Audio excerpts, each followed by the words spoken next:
Good evening दोस्तों, मैं संदीप कुमार। मैंने आज आप सबके लिए लेकर के आया सर एक जबरदस्त एक मस्त टॉपिक। कंडीशन ये है ना सर कि आज की जो क्लास है ना वो ना तो मेरे नाम ना तो तेरे नाम, सिर्फ और सिर्फ बोर्ड एग्जाम के नाम है। क्योंकि आज की क्लास का सबसे मजेदार बात तो ये है ना सर कि आज की क्लास में वैसे वैसे क्वेश्चंस है जो शायद आप सोच नहीं पाए होंगे, लेकिन बोर्ड एग्जाम हर बार सोचता है कि अब की बार यही क्वेश्चंस घुसाना है। हाँ, तो हम तो उससे पहले ही सोच लिए, जब तक वो सोचेगा ना बोर्ड एग्जाम तब तक हम सोच लिए, ठीक है नू। तो आज की क्लास का सबसे मजेदार सवाल है। जब पहला ही सवाल को आप देख रहे होंगे ना तो आपको लग गया होगा कि अब की बार तो 110% ये क्वेश्चन फंसने वाला है। क्योंकि सर कोई ऐसा साल नहीं है जो मेंडलीफ और आधुनिक आवर्त सारणी से क्वेश्चंस नहीं आता है, प्रत्येक साल आता है सर। हाँ, ऑब्जेक्ट 2 नंबरिया में आवे चाहे 5 नंबरिया में आवे, आना तो फिक्स है। तो उससे पहले कि हम ही फिक्स कर देते हैं, ठीक है ना। तो चलिए, ये आपका टॉप 110 सब्जेक्टिव क्वेश्चंस का आज हमारा चौथा क्लास है। और ये चौथा क्लास अगर है तो पिछले अगर 3 क्लास नहीं देखें तो वो क्लास तो देखना बनता है सर। कहेगा गुरुजी वो क्लास कहाँ मिलेगा जो हम देखेंगे? तो वीडियो के डिस्क्रिप्शन में प्ले लिस्ट का लिंक दिया हुआ, ठीक है ना, वहां पे जाइए और सारे क्लास को धुआं करके दीजिए, ठीक है ना। तभी तो जाइएगा गंगा नहाने, ना तो चल जाइएगा खोपचे में, ठीक है ना। चलिए आइए सर, आज की क्लास को करता हूं शुरुआत, और बाकी बातें जो है ना आगे करते रहेंगे, ठीक है ना। जो आपके मन में सारे डाउट जो है वो सारे क्लियर हो जाएगा। बट क्लास को करते हैं शुरुआत। कहता है मेंडलीफ की आवर्त सारणी एवं आधुनिक आवर्त सारणी में अंतर स्पष्ट करें। अच्छा, अंतर का मतलब पता होता है क्या सर? परिवर्तन मतलब दोनों में क्या क्या अंतर है। जैसे अगर मेरे को बात करेगा ना, हमसे और किसी टीचर में अगर तुम अंतर देखोगे ना तो बस एक ही को पॉइंट अंतर दिखेगा कि संदीप कुमार जो पढ़ाता है वो सीधे दिल और दिमाग में जाता है, अगला टीचर जो पढ़ाता है वो सीधे दिमाग में जाता है। ऐसा नहीं करो कि किसी के मैं बुराई कर रहा हूँ भाई, मैंने अब अपना बड़ाई कर रहा, अपने अगर खुद से बोल रहा हो तो खुद का तो बड़ाई करना बनता है ना, ठीक है ना। बाकी तुम देख लेना कि हमें क्या कमी है, फिर तुम आगे कर देना, ठीक है ना। तो अंतर यहां से निकालोगे। दूसरा बात क्या निकालोगे कि संदीप कुमार के क्लास में बोरिंग फील नहीं होता है, क्लास करने में मजा आता है, मतलब हंसी भी आता है। लेकिन दूसरे के क्लास में क्या आता है? सिर्फ क्लास करते समय क्लास वाला बात आता है, ठीक है ना। और तीसरा अंतर क्या खोजोगे कि ये थोड़ा सा उम्र में कम है लेकिन रिजल्ट बड़ा विस्फोटक देता है ना। उम्र में कम है लेकिन रिजल्ट बड़ा विस्फोटक देते हैं। यानी कहने का सेंस है कि मेरा बात यहीं पे रुकना था, ठीक है ना, कि अब की बार ये 482 से भी पार चमकना चाहिए। वो कैसे चमकेगा? जब हम क्वेश्चंस को हाँ समझ गया होगा, ठीक है ना। बस अब की बार इसका भी रिकॉर्ड टूटेगा। बस आ जाओ इधर। कहता है ना सर कि मेंडलीफ की आवर्त सारणी एवं आधुनिक आवर्त सारणी में निम्न अंतर है। बहुत सारा अंतर है, एक दूगो नहीं, बहुत सारा अंतर है। तुम खोजते रह जाओगे ना तो तुम्हारा उम्र बीत जाएगा लेकिन उसमें तुम अंतर नहीं देख पाओगे, ठीक है ना। पहली बात कहता है ना सर कि मेंडलीफ का पहला रूल क्या था? तो मेंडलीफ जी ने जब तत्वों का वर्गीकरण कर रहे थे ना तो उन्होंने परमाणु द्रव्यमान पे कर दिया। किस पे कर दिया? परमाणु द्रव्यमान पे। और परमाणु द्रव्यमान बोले तो एटॉमिक मास। हाँ, तो जब मेंडलीफ जी ने तत्वों का वर्गीकरण कर रहे थे ना तो उन्होंने तत्वों को वर्गीकरण करते समय उन्होंने परमाणु द्रव्यमान को देखा। किसको देखा? परमाणु द्रव्यमान को देखा। लेकिन थोड़ी सी कुछ और सोचा, आधुनिक जी ने सोचा कि अभी परमाणु द्रव्यमान वाला जमाना चल गया। हाँ, अब थोड़ी सी दुनिया डेवलप हो रहा है। पहले था कितना? 2G, फिर कितना हुआ? 3G, फिर कितना हुआ? 4G, अब कितना हो गया सर? ये 5G। दना स्पीड देखो एकदम, यूट्यूब मारो तो एकदम। हाँ, इंटरनेट का तो कमाल है कि हम भी 2 रुपया कमा लेते हैं भाई। आ जाओ। तो कहता है मेंडलीफ ने अपने तत्वों का जो वर्गीकरण किए थे उन्होंने परमाणु द्रव्यमान पे किया, लेकिन आधुनिक आवर्त सारणी में जो तत्वों का वर्गीकरण है उन्होंने परमाणु संख्या पे किया। किस पे किया? परमाणु संख्या पे किया। इसका मतलब पता है क्या? मतलब दिल और दिमाग इन्हें लाओ, इन्हें उन्हें मत देना, इन्हें लाओ, मैसेज पे मत देना, इधर दो। हाँ, तो मैंने यही बोला सर कि यह तत्वों के परमाणु द्रव्यमान पे आधारित है। मतलब मेंडलीफ का जो आवर्त सारणी है वह तत्वों के परमाणु द्रव्यमान पर आधारित है, लेकिन आधुनिक आवर्त सारणी जो है सर यह तत्वों के परमाणु संख्या पर आधारित है। किस पे आधारित है? तत्वों के परमाणु संख्या पे आधारित है। किस पे आधारित है? तत्वों के परमाणु संख्या पे आधारित है, ठीक है ना। तो मैंने पहला बात क्या बोला सर? थोड़ी सी एक बार प्यार से शिद्दत से मेरे साथ बोलना, बोलो ना यार। मैंने बोला सर कि यह तत्वों के परमाणु द्रव्यमान पे आधारित है लेकिन ये तत्वों के परमाणु संख्या पे आधारित है। मैंने दूसरा बात क्या बोला? अभी कुछ नहीं बोला, बोलने वाला हूं। मैंने दूसरा बात बोल रहा हूं ना सर कि यह अक्रिय गैस का कोई स्थान नहीं है। कहता इसमें अक्रिय गैस का कोई स्थान नहीं है, मतलब मेंडलीफ का पीरियोडिक टेबल में अक्रिय गैस का कोई स्थान नहीं है। पहले ट्रेन ऐसा चलता था ना, मतलब आज से कुछ बहुत पहले चले जाओगे ना तो ट्रेन में जाता था ना, तो मतलब ऐसा कुछ होता है कि मतलब विकलांग का बोगी नहीं रहता था, जाने माने उन्हें सब घुसो हाँ रेल के। अब सोचो रे भाई वो भीड़ में चल जाएगा, गोंगा बैतला जो पैर से नहीं है, हाथ नहीं है, आँख नहीं है, अब उसको चल जाएगा आंधी में तो बेचारा क्या होगा, किचाइए नहीं जाएगा। तो यही कंडीशन यहाँ पे है। पहला गलती तो उन्होंने क्या कर दिया कि अक्रिय गैस का कोई समूह दिया ही नहीं। अरे पागल, विकलांग आदमी को एक अलग समूह दिया जाता है, आँख से आंधा है उसको अलग समूह दिया जाता है, पैर नहीं तो उसको अलग कैटेगरी में रखा जाता है, और जिसको बीबी नहीं उसको भी एक अलग कैटेगरी में रखा जाता है। तो यही बात बोला है कि इसमें अक्रिय गैस का कोई स्थान नहीं है, मतलब मेंडलीफ की आवर्त सारणी में अक्रिय गैस का कोई स्थान नहीं है, लेकिन इसमें अक्रिय गैस का 18वें समूह में रखा गया। मतलब आधुनिक आवर्त सारणी में अक्रिय गैस को 18वें समूह में रखा गया। यहां से एगो सवाल और बनता है ऑब्जेक्टिव में। हाँ पता है क्या बनता है, ऑब्जेक्टिव में भी पूछ देगा कि आधुनिक आवर्त सारणी में अक्रिय गैस को कैवें समूह में रखा गया। तो आधुनिक आवर्त सारणी में अक्रिय गैस को 18वें समूह में रखा गया। ये भी ऑब्जेक्टिव में पूछता है कि मेंडलीफ की आवर्त सारणी किस पे आधारित है, तो मेंडलीफ की आवर्त सारणी परमाणु द्रव्यमान पे आधारित है। ठीक है, ये भी पूछेगा कि आधुनिक की आवर्त सारणी किस पे आधारित है, तो आधुनिक की आवर्त सारणी परमाणु संख्या पे आधारित है। चलो तीसरा नंबर में आ जाना। कहता है इसमें कई दोष है, मेंडलीफ की आवर्त सारणी में बहुत सारा दोष है, लेकिन आधुनिक आवर्त सारणी में इसमें मेंडलीफ के आवर्त सारणी के लगभग सभी दोष दूर हो गए हैं। मतलब आधुनिक आवर्त सारणी में इसमें मेंडलीफ के आवर्त सारणी के लगभग सभी दोष दूर हो गए।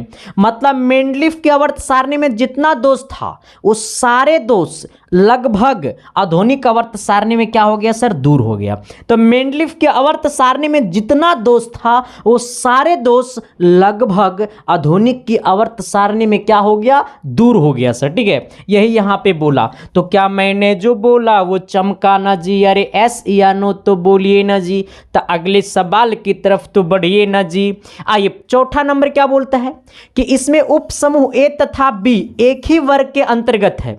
इसमें उप समूह ए तथा बी एक ही वर्ग के अंतर्गत है। अब तू सोच लो रे भाई कि मेरा वेतन मिलता है कितना, हाँ हम ट्रेन में टिकट कटाएं एसी वाला, एकदम फर्स्ट क्लास वाला ट्रेन का टिकट कटाएं। अभी के डेट में अगर बोला जाए ना सर, तो ट्रेन का फर्स्ट क्लास का जो टिकट होता है ना सर, वो जहाज से जब जाओगे ना, एरोप्लेन का जो टिकट होता है ना उसके बराबर होता है, क्योंकि फर्स्ट क्लास का जो टिकट होता है ना वो बड़ा महंगा होता है थोड़ा सा। ठीक है, तो यही बोला गया है सर। हाँ अब यही बात है, मैंने पॉइंट कहाँ के थे, तो ऐसे आप सोचो कि मैंने टिकट कटाया फर्स्ट क्लास का, अब कोई टिकट कटाया सेकेंड क्लास का, ठीक है ना, अब दोनों को एक में घुसा देगा तो मामला तो गड़बड़े नहीं है रे भाई, बड़ा मामला गड़बड़ हो जाएगा। तो यही बात यहाँ पे हुआ।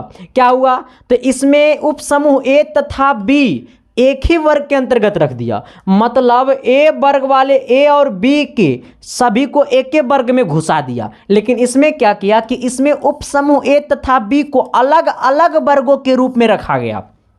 देखो अगर बोला जाए ना सर, तो आधुनिक जी ने आवर्त सारणी नहीं बना पाए, आधुनिक जी ने सिर्फ मेंडलीफ की आवर्त सारणी को सुधार दिया। बस आधुनिक जी ने सिर्फ और सिर्फ मेंडलीफ की आवर्त सारणी को सुधार दिया, क्योंकि मेंडलीफ ने आवर्त सारणी को बना डाला था लेकिन थोड़ा बहुत इधर उधर कर दिया, इसी को पूरा कर दिया मेंडलीफ जी ने। ठीक है ना, तो मेंडलीफ जी ने सिर्फ और सिर्फ आधुनिक जी ने सिर्फ और सिर्फ मेंडलीफ की आवर्त सारणी को सुधार दिया। ठीक है, आ जाना। तो यही बोला गया सर कि इसमें उप समूह ए तथा बी एक ही वर्ग के अंतर्गत है।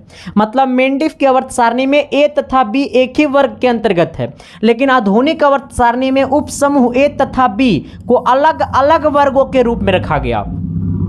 ए तथा बी को अलग अलग वर्गों के रूप में रखा गया। आइएगा 5वां नंबर क्या बोलता है सर कि यह आवर्त सारणी का छोटा रूप है। मतलब मेंडलीफ का जो आवर्त सारणी है वो आवर्त सारणी का छोटा रूप है। सबसे छोटा मत बोलना, लेकिन उससे पहले भी सिद्धांत बहुत सारा आ चुका है। अष्टक का रूल आया था, बहुत सारा सिद्धांत आया था, ठीक है ना। इसलिए सबसे छोटा मत बोलना, सिर्फ बोलना छोटा रूप है। आ जाना अगला कहता है यह आवर्त सारणी का बड़ा रूप है। मतलब आधुनिक जो आवर्त सारणी है वो आवर्त सारणी का बड़ा रूप है। मेंडलीफ का जो आवर्त सारणी है वो आवर्त सारणी का छोटा रूप है। तो बचपन का प्यार मेरा भूल नहीं जाना रे, जैसा मेरा प्यार है जान तुझे किया हूं। आ जाना एक बार मेरे साथ आ जाना सर, शिद्दत से आना, प्यार से आना, मोहब्बत से आना, बट आना जरूर। कहता है मेंडलीफ की आवर्त सारणी एवं आधुनिक आवर्त सारणी में अंतर स्पष्ट कीजिए। तो मेंडलीफ की आवर्त सारणी एवं आधुनिक आवर्त सारणी में निम्न अंतर है, ठीक है ना, बहुत सारा अंतर है। अगर ये क्वेश्चंस 5 नंबर में आएगा तो ये पांचों पॉइंट लिखना है, 5 पॉइंट इसका, 5 पॉइंट इसका। अगर ये क्वेश्चंस 2 नंबर में आएगा तो 2 नंबर में आएगा तो सिर्फ 2 पॉइंट इसका लिखना है, 2 पॉइंट उसका लिखना है, ठीक है। आ जाना ऐसे 5 नंबरिया में पूछेगा। कहता है मेंडलीफ की आवर्त सारणी एवं आधुनिक आवर्त सारणी में निम्न अंतर है, बहुत सारा अंतर है, ठीक है। आ जाना एक साइड मेंडलीफ लिखना है, एक साइड आधुनिक लिखना है। पहला पॉइंट क्या कहता है सर कि यह तत्वों के परमाणु द्रव्यमान पर आधारित है। मतलब मेंडलीफ का जो आवर्त सारणी है वो तत्वों के परमाणु द्रव्यमान पर आधारित है, लेकिन यह तत्वों के परमाणु संख्या पर आधारित है, ठीक है। अगला कहता इसमें अक्रिय गैस का कोई स्थान नहीं है। मतलब इसमें लंगड़ा, लुल्ला, काना, बैला, ऐला, बेला सब एक्के में घुसल है। लेकिन इसमें क्या है कि इसमें अक्रिय गैस का 18वें समूह में रखा गया। मतलब इसमें अक्रिय गैस को अलग समूह में रखा गया, लेकिन इसमें अक्रिय गैस को कोई अलग समूह में नहीं रखा गया। जैसे अक्रिय गैस में आता है हीलियम, हीलियम को साइड में देखो कर दिया गया ना, इसमें कर दिया गया, इसमें नहीं। अगला कहता है इसमें कई दोष है। मेंडलीफ के आवर्त सारणी में कई दोष है, बहुत सारा दोष है। तो इसमें आधुनिक में क्या किया कि इसमें मेंडलीफ के आवर्त सारणी के लगभग सभी दोष को दूर हो गए हैं। मतलब मेंडलीफ के आवर्त सारणी में जितना दोष था वो सारे दोष आधुनिक आवर्त सारणी में क्या हो गया, खत्म हो गया। देखो भाई, साइंस और मैथ को रटने का कोशिश करोगे ना तो तुम्हारा जिंदगी रटा जाएगा, लेकिन मैथ और साइंस नहीं रटाएगा। कहता है ना सर कि इसमें उप समूह ए तथा बी एक ही वर्ग के अंतर्गत होते हैं। इसमें उप समूह ए तथा बी एक ही वर्ग के अंतर्गत होते हैं, लेकिन इसमें उप समूह ए तथा बी को अलग अलग वर्गों के रूप में रखा गया है। आधुनिक में ए और बी को अलग अलग वर्गों में रखा गया, इसको एक ही में रखा गया। क्या यह कहता है यह आवर्त सारणी का छोटा रूप है। ये जो है वो आवर्त सारणी का छोटा रूप है, लेकिन यह आवर्त सारणी का बड़ा रूप है। ये जो आधुनिक आवर्त सारणी जो है वो आवर्त सारणी का बड़ा रूप है, लेकिन मेंडलीफ जो आवर्त सारणी है वो आवर्त सारणी का छोटा रूप है। तो क्या मैंने जो बोला वो चमका ना जी? अरे एस या नो तो बोलिए ना जी। एक बात मैं आपसे पूछना चाहता हूं सर, अगर क्लास अच्छा लग रहा है तो एक बार सभी दोस्तों के पास शेयर कर दो, ठोक दो, बजा दो घंटा।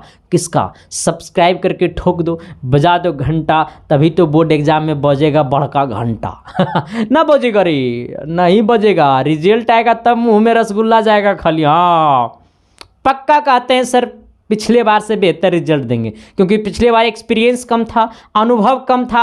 अब की बार एक्सपीरियंस भी बढ़ गया, अनुभव भी बढ़ गया। अब तो ऐसी क्वेश्चंस को लड़ा देंगे भाई। हाँ बस देखो, मैं कहता हूँ ना सर, देखो क्वेश्चंस का मतलब मेरे पिताजी का जॉब नहीं है बोर्ड ऑफिस में। देखो ये मुट्ठी में आपका सिलेबस है सर, ये मुट्ठी को मैंने 50 बार राउंड मार चुका हूँ। अब ऑटोमेटिकली हमको पता चल गया कि अगला ब्रेकर कहाँ पे है, मतलब अगला ठोकर कहाँ पे है। मतलब अब की बार कौन क्वेश्चंस फंसने वाला है एग्जाम में। मेहनत करेगा टीचर तब नु भाई। अगर एक बार अगर शिद्दत से टीचर अगर मेहनत कर देना सर सिलेबस के प्रति और बच्चा के प्रति, तो उसको टीचर बनने से कोई नहीं रोक सकता है। क्योंकि ज़िंदगी में सबसे बड़ा चीज़ है क्या है? मेहनत। तभी तो कहता है ना सर कि विद्या की खेती किसानों ना होती, विद्या का बाप कोई पर्वत ना होता। विद्या बगानों में फलती नहीं, विद्या बाजारों में मिलता नहीं। विद्या अमीरी गरीबी न मजहब, विद्या किसी का बपौती नहीं, विद्या उसी का जो दिल से चाहत। तो ये ऐसा चीज़ है ना सर कि इंसान को बहुत ऊपर लेवल तक ले जाता है। इसीलिए मैं आप सभी से रिक्वेस्ट करता हूं सर कि आप सब सच्चे दिल से पढ़िए। आप सभी को हंसा हंसा के पढ़ाने का मतलब क्या है कि अगर बहुत सारे बच्चे ऐसे हैं जिनको पढ़ाई को लगता है कि हमसे पढ़ाई होगा ही नहीं, तो मैं कहता हूं सर कि संदीप कुमार जिंदा है तो सब कुछ संभव है। बदल दूंगा रूप, बदल दूंगा लुक, बदल दूंगा इतिहास। ऐसा सख्त बनो कि जिस रास्ते से चलेंगे ना उस रास्ते में परछाई बन जाएंगे। महात्मा गांधी भी इंसान ही था रे भाई। एक बार पूर्वी चंपारण में चंपारण सत्याग्रह में आया तो अभी तक उसका नाम है। तुम भी इंसान हो। कहेगा गुरुजी हम महात्मा गांधी बन पाएंगे? नहीं लगता है गुरुजी। अच्छा एक बार अपना चेहरा आईना में देख के आते हैं। महात्मा गांधी जी के 5 गो आँख था, उनका भी 2 गो आँख था। 72 गो पैर था, नहीं 2 गो था। 76 गो हाथ था, नहीं 2 गो हाथ था। इनका दिमाग एक खांची का था, नहीं इतने गो था। तो सर सब कुछ सेम है तो तुम क्यों नहीं कर सकते हो? बस हाँ तुम्हारे अंदर एक चीज़ की कमी है। बोलो क्या गुरुजी हमारे अंदर कमी है? बस कॉन्फिडेंस। कॉन्फिडेंस कहाँ से मिलेगा? तो कॉन्फिडेंस यहाँ से मिलेगा और यहाँ से मिलेगा। ताकत कहाँ से मिलेगा? तो बड़े बड़े महान पुरुष का इतिहास पढ़ने से मिलेगा सर। फिल्म देखने से ना मिलेगा। अरे भोजपुरिया फिल्म आया है, एगो नया फिल्म आया है। अरे ये देखो कि संदीप कुमार का नया लेक्चर कब आया है, तभी इतिहास बदलोगे। चलिए आइए सर अगला क्वेश्चंस की तरफ, ठीक है ना। अगला क्वेश्चंस क्या कहता है? अगला क्वेश्चंस कहता है ना, और अगर क्लास अच्छा लगा ना सर तो एक बार कमेंट में जरूर बता देना। अगर क्लास खराब लगा तो कमेंट में वो गाली भी दे देना। लेकिन तुमको जैसा भी क्लास लगा लेकिन दिल से पूछ के क्लास में कमेंट में करना सर। लेकिन जरूर कमेंट करके बताना सर, क्योंकि आपका कमेंट मुझे मोटिवेशन देता है सर। आपका कमेंट पढ़ता हूँ तो और मेहनत करने का मन करता है सर, क्योंकि बहुत सारे बच्चे का एक मैं उम्मीद हूँ, तो उस उम्मीद को बरकरार रखना है सर। आ जाओ, कहता है ना कि आयोडीन की कमी से कौन कौन सी बीमारी होती है, कैसे?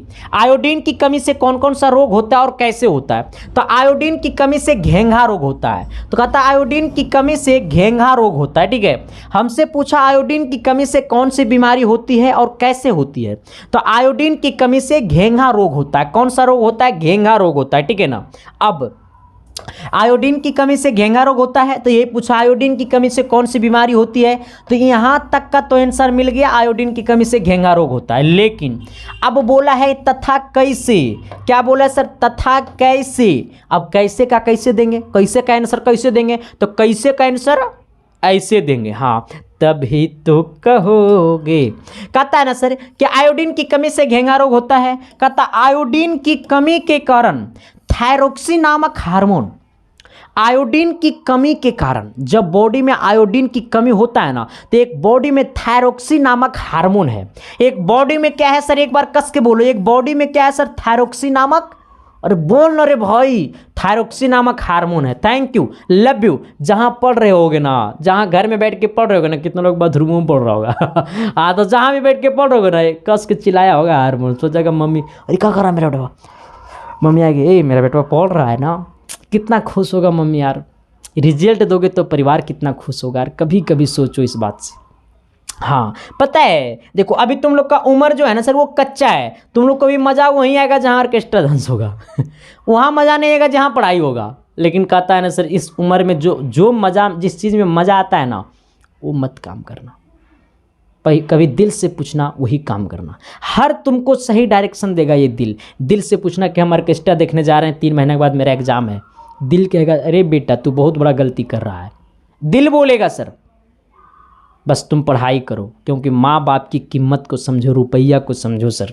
हाँ, जिंदगी में जो सही टाइम पे सही चीज़ समझ गया ना, वही लाइफ में सबसे आगे जाएगा।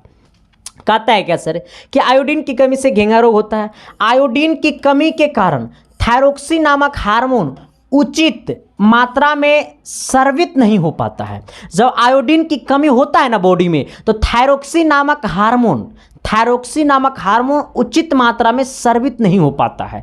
जब आयोडीन की कमी होता है बॉडी में, तो आयोडीन की कमी होने के कारण थायरोक्सिन नामक हार्मोन बॉडी में सही मात्रा में स्रावित नहीं हो पाता है। तो यही मैंने बोला है सर कि आयोडीन की कमी से घेंघा रोग होता है।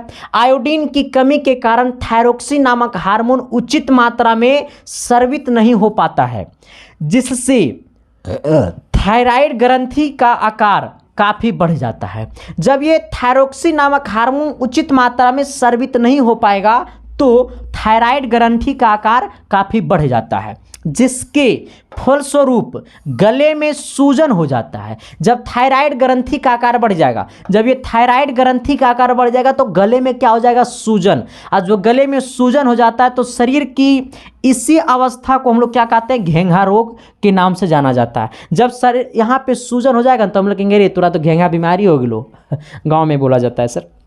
अक्सर ठंडे के दिन में ज़्यादा होता है, ठीक है ना।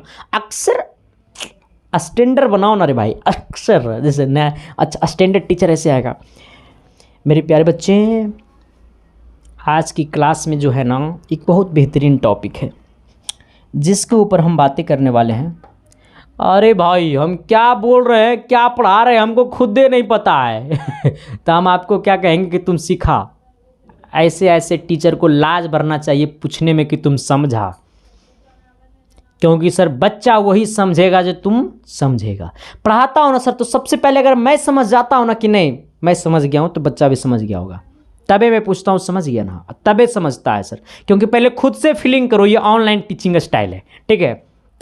आ जाओ, तो मैंने क्या बोला सर कि आयोडीन की कमी से घेंघा रोग होता है। पहली बात मैंने क्या बोला कि आयोडीन की कमी के कारण थायरोक्सिन नामक हार्मोन उचित मात्रा में स्रावित नहीं हो पाता है। आयोडीन की कमी के कारण थायरोक्सिन नामक हार्मोन उचित मात्रा में स्रावित नहीं हो पाता है, जिससे थायराइड ग्रंथि का आकार काफ़ी बढ़ जाता है, जिसके फलस्वरूप गले में सूजन हो जाता है, गले में क्या हो जाता है, सूजन हो जाता है।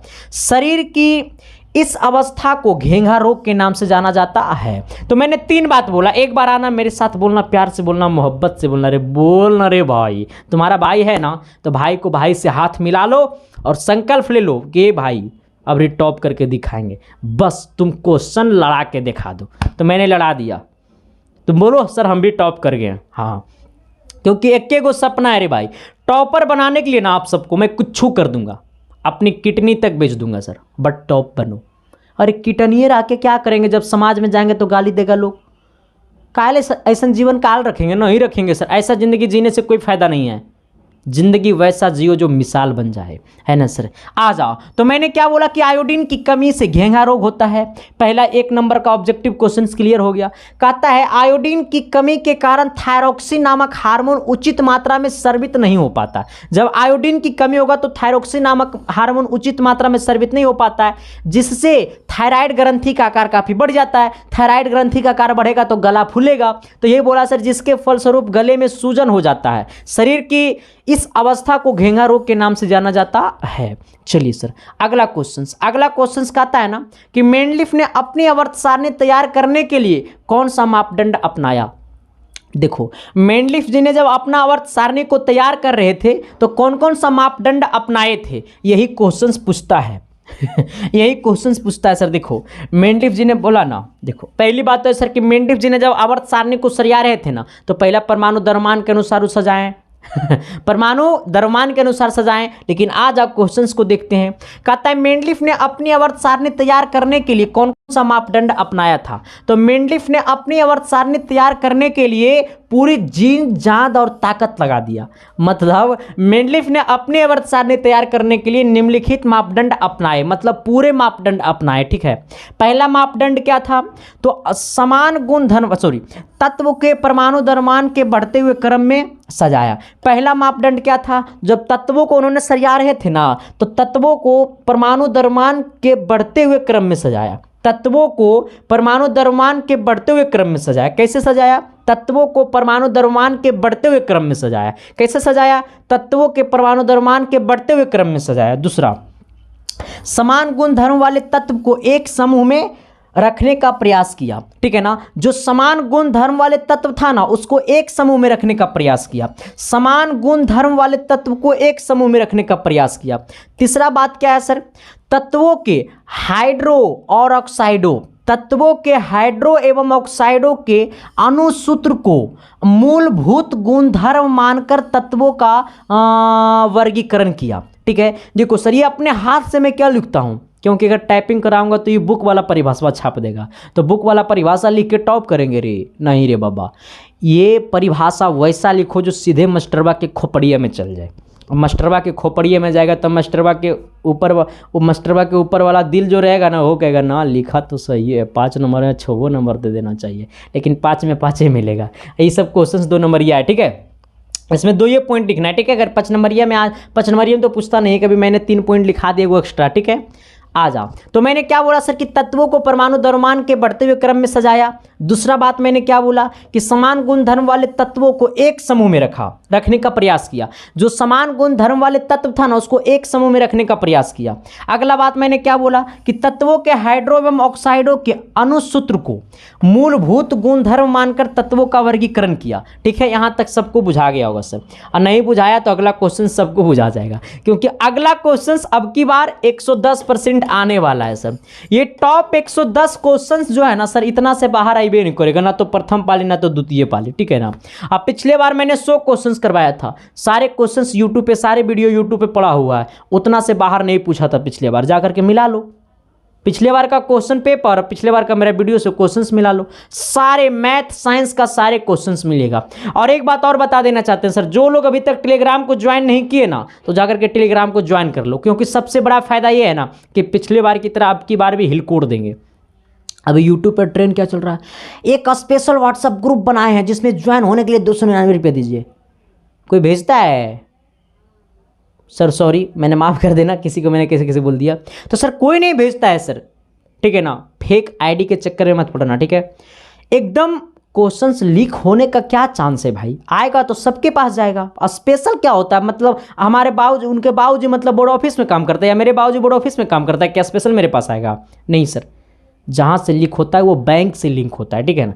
तो लीक क्या होगा सर, वो हो ही जाता है, ठीक है ना। तो उसके लिए आपको कुछ नहीं करना, मैंने टेलीग्राम पर जहाँ पे पीडीएफ जाता है ना, वहीं पे मैंने क्वेश्चन पेपर डाल देता हूँ। और पिछले बार मैंने डाला था, जाकर के देख लो, एग्जाम से आधा घंटा पहले मैं सभी सब्जेक्ट का डाला था। ये मैंने केस हो जाएगा हम पे, हम तो खुल्लम खुली बोल दिए। अच्छा होने दो, तुम लोग के लिए केसो जेलो भोग लेंगे, कोई दिक्कत नहीं है, ठीक है ना सर। तो वो टेलीग्राम में ज्वाइन हो जाना, इसके लिए वीडियो के डिस्क्रिप्शन में जाना, उसका लिंक दिया हुआ, उसे ज्वाइन कर लेना, या फिर टेलीग्राम पे जाकर के सर्च करना @संदीप 7295 सर्च करना, मेरा आईडी खुल जाएगा, उसे ज्वाइन कर लेना, ठीक है। चलो आ जाओ, अगला क्या कहता है सर, कहता है प्रकाश संश्लेषण क्या है, इसे रासायनिक समीकरण में व्यक्त करें। मतलब प्रकाश संश्लेषण क्या है इसका समीकरण भी लिखे। क्वेश्चंस ऐसे भी पूछ सकता था, ठीक है ना।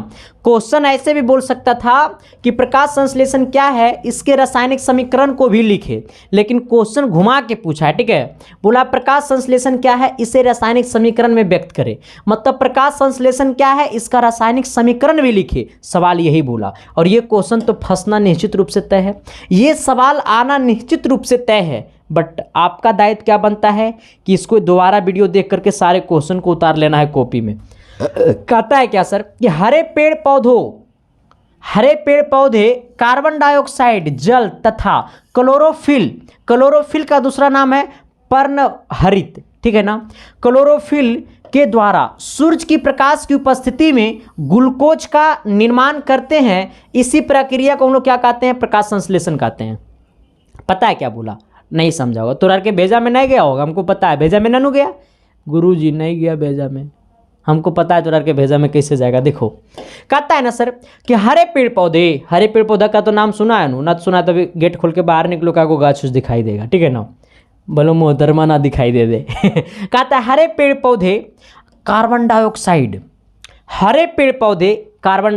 मेरे साथ बोलो, हरे पेड़ पौधे कार्बन डाइऑक्साइड कॉमा जल तथा क्लोरोफिल के द्वारा सूरज की प्रकाश की उपस्थिति में क्लोरोफिल के द्वारा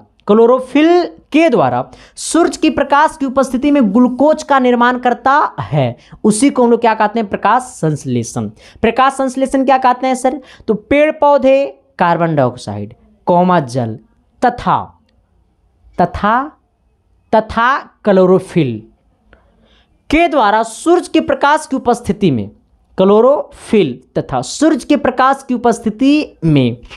ग्लूकोज का निर्माण करते हैं। इसे क्या कहते हैं, इस प्रक्रिया को प्रकाश संश्लेषण कहते हैं। तो एक बार मेरे साथ आना, प्यार से आना, मोहब्बत से आना। मैंने क्या बोला सर कि हरे हरे पेड़ पौधे कार्बन डाइऑक्साइड, हरे पेड़ पौधे कार्बन डाइऑक्साइड कॉमा जल तथा क्लोरोफिल के द्वारा, हरे पेड़ पौधे कार्बन डाइऑक्साइड कॉमा जल तथा क्लोरोफिल के द्वारा सूरज की प्रकाश की उपस्थिति में ग्लूकोज का निर्माण करता है। इस प्रक्रिया को हम लोग क्या कहते हैं? प्रकाश संश्लेषण कहते हैं। तो एक बार मेरे साथ आना, आंख बंद करो पहले। अरे आंख बंद कर, मोहतरमा दिखाई देगा, बंद करो ना भाई तू सब।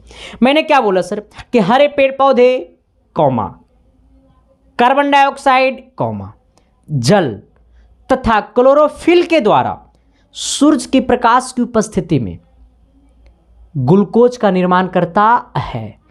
इसी प्रक्रिया को हम लोग क्या कहते हैं? प्रकाश संश्लेषण कहते हैं। तो मेरे साथ आना, पेड़ पौधे कार्बन डाइऑक्साइड, मैं बोलना मेरे साथ, पेड़ पौधे कार्बन डाइऑक्साइड कॉमा, बोलो जल्दी, जल तथा क्लोरोफिल के द्वारा सूरज की प्रकाश की उपस्थिति में, सूरज की प्रकाश की उपस्थिति में ग्लूकोज का निर्माण करता है। उसे हम लोग क्या कहते हैं? प्रकाश संश्लेषण। ठीक है, यही मैंने बोला कि हरे पेड़ पौधे कार्बन डाइऑक्साइड जल तथा क्लोरोफिल के द्वारा सूरज की प्रकाश की उपस्थिति में ग्लूकोज का निर्माण करते हैं। इस प्रक्रिया को प्रकाश संश्लेषण कहते हैं। बोर्ड एग्जाम के लिए सबसे भयानक सवाल है सर। अब इसका समीकरण की ओर हम लोग आते हैं, अब इसका समीकरण की तरफ आते हैं। ठीक है, इसका समीकरण की तरफ आते हैं। इसका समीकरण कहता है CO2। CO2 का मतलब पता है क्या होता है? CO2 का मतलब होता है कार्बन डाइऑक्साइड। ये CO2 का मतलब क्या होता है? तो ये CO2 का मतलब होता है कार्बन डाइऑक्साइड। क्या होता है?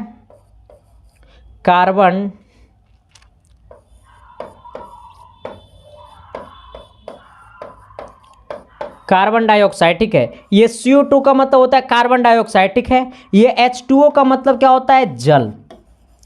आ जाना, ये C6H12O6 का मतलब होता है ग्लूकोज। क्या होता है सर? ग्लूकोज। ठीक है, ग्लूकोज। ठीक है, ग्लूकोज। आ जाना, ये O2 का मतलब क्या होता है सर? ये ऑक्सीजन। क्या होता है सर?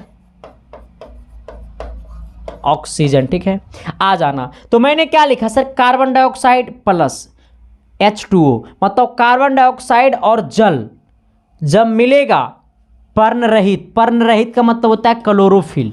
क्या? क्लोरोफिल। क्लोरोफिल क्या होता है सर? ये क्लोरोफिल। पर्ण रहित का मतलब होता है क्लोरोफिल। सूरज की प्रकाश की उपस्थिति में ग्लूकोज का निर्माण करता है, ग्लूकोज बनाया। अब प्लस क्या है? O2 का मतलब ऑक्सीजन। अब देखो सर, कहेगा 6 यहाँ पे कहा लगाया रे मास्टर भाई, यहाँ भी 6 कहा लगाया और यहाँ भी 6 कहा लगाया? क्योंकि ये संतुलित करने के लिए लगाए हैं। ठीक है, तो ये CO2 का मतलब कार्बन डाइऑक्साइड, H2O का मतलब जल और पर्ण रहित का मतलब क्लोरोफिल। ठीक है, और सूरज की प्रकाश की उपस्थिति में ही लिखा, सूरज की प्रकाश की उपस्थिति में CO2 का ग्लूकोज का निर्माण करता है, मतलब C6H12O6 का निर्माण करता है प्लस ऑक्सीजन। ठीक है, यहाँ तक सभी को क्लियर हो गया होगा। चलिए अगला सवाल क्या कहता है सर? थोड़ी सी गौर करिएगा। अगला सवाल कहता है ना, नाभिकीय संलयन किसे कहते हैं? सवाल नंबर आपका 21 है। ठीक है, पिछले सवाल में हमने 16 नंबर तक करवाए थे, तो पिछले तीनों क्लास जाकर के देख लीजिए। कहता है नाभिकीय संलयन किसे कहते हैं? अरे बाबा हमको नहीं याद होगा गुरुजी, हम क्या कर लेंगे? गंगा में नहाबे?